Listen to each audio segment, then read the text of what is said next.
Marco Zabotti, questa sera la presentazione di un volume un po' particolare. Di cosa si tratta?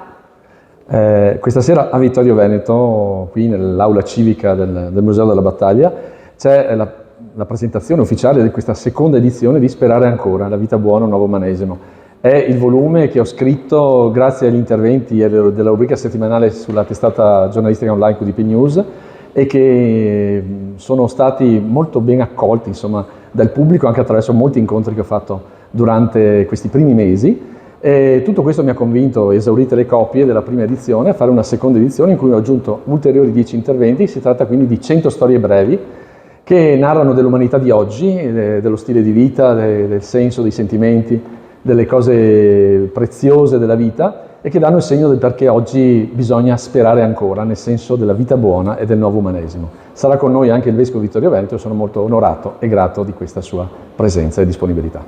C'è un insegnamento, comunque un messaggio unico che si può trarre da tutte queste storie? Sì, che c'è un'ondata di bene, di disponibilità, di solidarietà, che presente anche nelle nostre comunità, che dà il senso che davvero occorre sperare ancora nel segno della memoria, della gratitudine, di tutto quello che viene comunque realizzato con senso di attenzione, di generosità, di altruismo proprio, e questo dà il segno che c'è ancora un'umanità che tesse pazientemente, felicemente ogni giorno questa idea di bene, nonostante le opere del male siano incessantemente all'opera. Questo è il senso di sperare ancora. C'è la possibilità di una terza edizione futura?